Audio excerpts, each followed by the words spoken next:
Taylor. Yo. So Randstad just announced on LinkedIn about requiring Torc a year ago. Yeah. What's up with that? I mean, it's pretty huge, right? So Randstad went all in on this community thing, and I think that's what a lot of people don't realize. I got in a Twitter conversation yesterday with another recruiter. Let me see if I can find it real quick.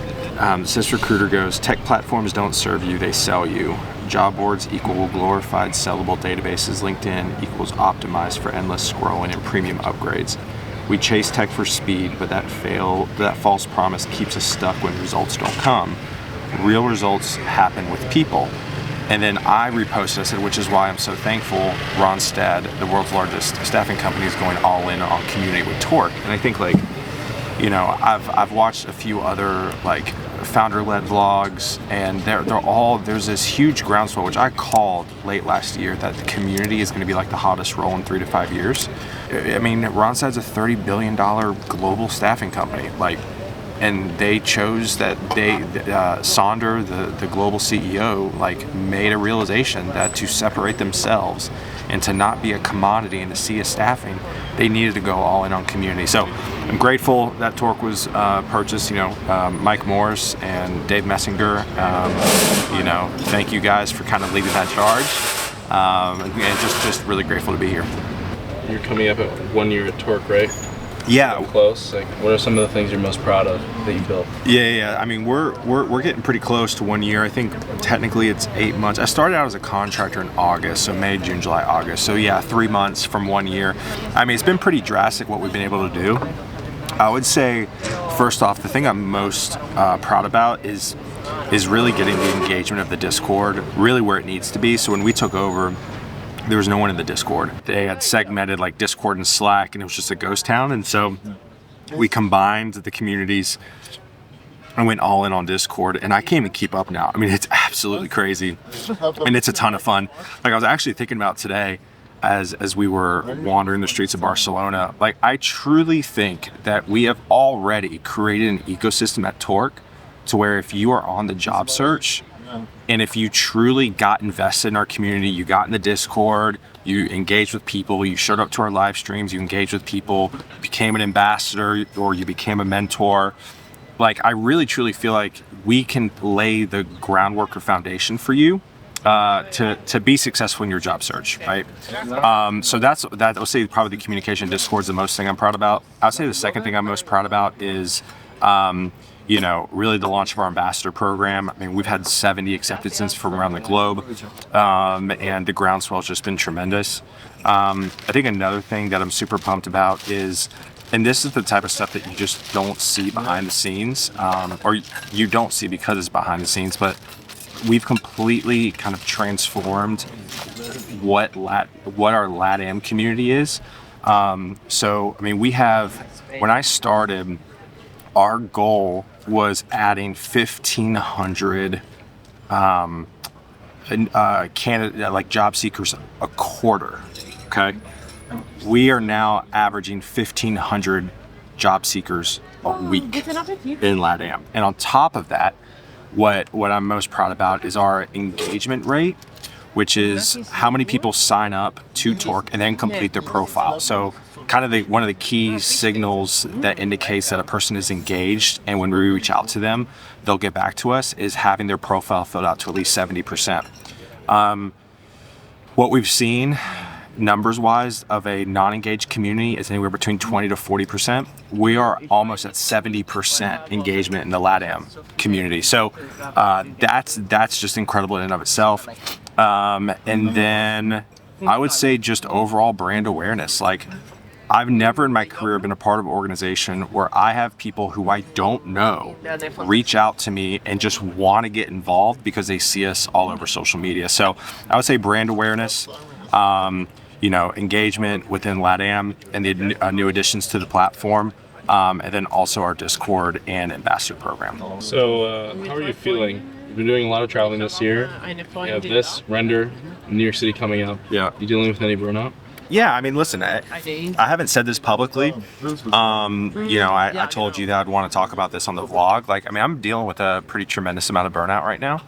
I have really started to feel like a lot of brain fog, brain fatigue, the week leading up to this trip. And, to be totally frank, like, I'm probably not pushing as hard on this trip to just give myself like a little bit of rest.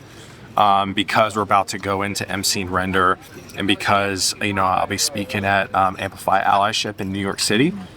But yeah, it's definitely dealing with some burnout. I mean, I have been going heavy on travel, heavy on building brand and building community for the last 8 months, and it's paid off.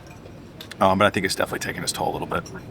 I know you've been pretty heavy on LATAM travel, and you have a bunch of US travel coming. Has there been a shift in the business? Yeah, I mean, yeah. So a little peel behind the onion here for a second. So when I started in August of last year, the focus was to build community in LATAM, right? Now, there is different ways we view community internally at Randstad. There's kind of 3 layers that are starting to form pretty well. The first thing that is lumped in under community is customizable hiring pipelines. I know we talked about a little bit in JFK airport about how we're doing this project to find guide wire people across the globe for guide wire specific projects. So that's creating customizable hiring pipeline. I'll get to your question here in a second. I want to give a little peel behind the onion. And then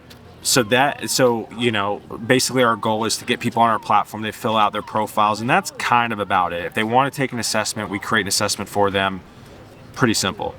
The next level of community is more of mass amount of folks in a certain skill set, right? So it's we've added 50,000 back-end engineers, right? So then the focus is, okay, we have 50,000 back-end engineers, then how many of those have completed their profile? How many of those have taken an assessment? Are they in the Discord, right? That's kind of the second level. And then the third level is really a truly active community is what our Discord is, which is 4,000 members now.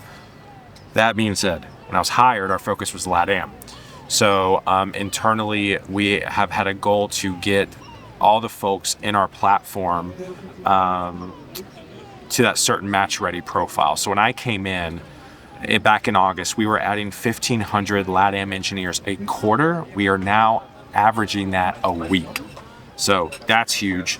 And then on top of that, we are staying steady at pretty close to 70% of those 1,000 people, let's say, that sign on, that add on to our platform in a week. 70% of them fill out their profile, at least 70%, which is a signal indicator for us internally that they're going to get back to us when we reach out to them for a job. So LATAM is doing great. All-time high signups. I think even this quarter, we're going to break another quarterly sign up. So shout out Luca and Luana on my team for doing that, heading that up. And then obviously our engagement in terms of signing people up is great. Now, other parts of the business in Randstad have been hey, we need to start replicating that for the US. So when I dug into some numbers actually recently this week before we left for Barcelona, and engagement for the US for the platform is I think a few months ago it was 30%. Now with some of our efforts, we've gotten up to I think 44%. Which is heading in the right direction for sure.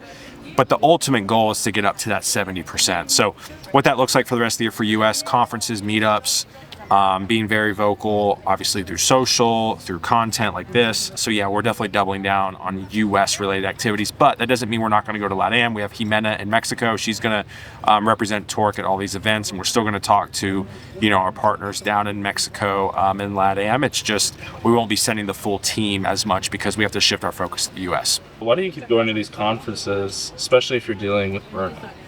First off, it's just part of the job. I mean, at the end of the day, I signed up for this. I kind of created this swim lane for myself, and part of building community is you have to do this. Do I think you can build community behind a keyboard? And we do, but if you're only behind a keyboard, maybe. But I don't think it'll be near as impactful. So I think going to these things is incredibly important. In full transparency, kind of dealing with burnout this week, going to this conference, I'm not going 1,000 miles an hour.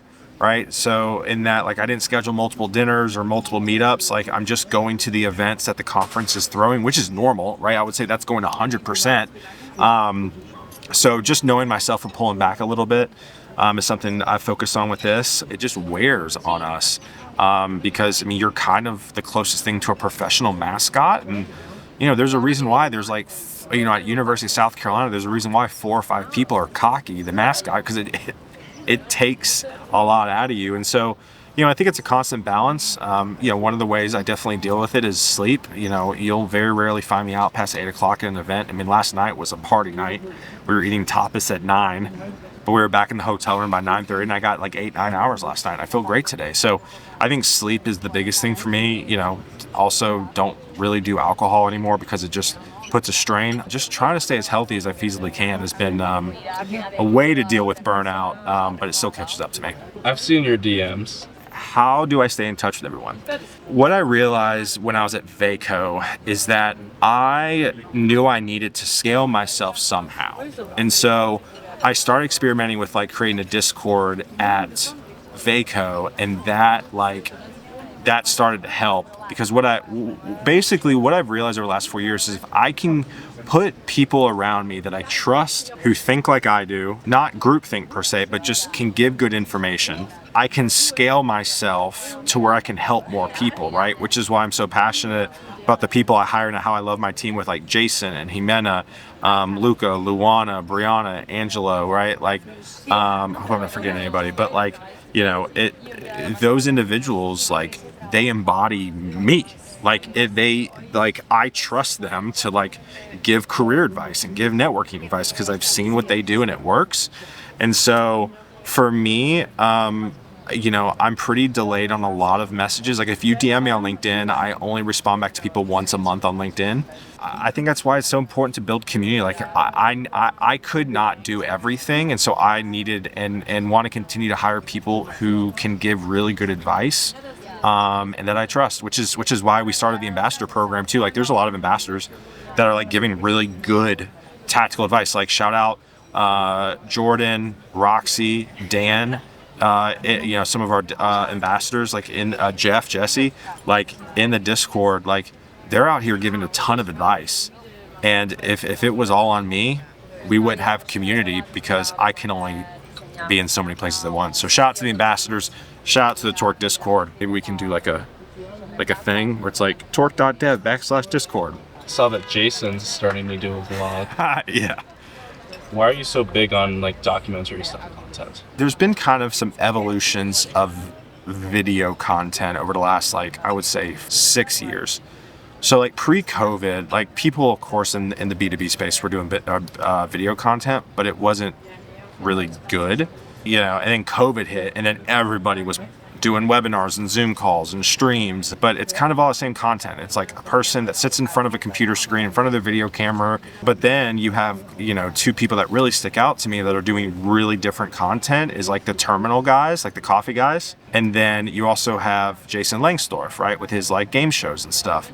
So for me, like, I have always loved Netflix documentaries. I grew up watching documentaries. One of the earliest documentary I remember watching was my dad got me the 1994 Road to the Stanley Cup New York Rangers. So literally, actually, I've never said this to video or publicly before, but I would say that's probably like when I fell in love with documentaries. I watched the Mighty Ducks obviously a ton, but my dad bought me this VHS and I wore it out. And it was just documenting the New York Rangers march to the Stanley Cup in '94, the last time they won it. And I just think with us building community, I want us to be in the public and being the leader in building community. Well, the only way to do that is to document it, right? Like literally building community is just documenting what we're doing. And so, yeah, I'm super proud of Jason for starting up his vlog. He just dropped one recently when we did this recording with his trip to Atlanta for DevOps days. People want to watch shows, and this is our show, right? You can watch Jason's show or my show. So it's incredibly important. And I'm pretty pumped for the future and kind of this documentary style content. Ursprünglich war mal der Player, das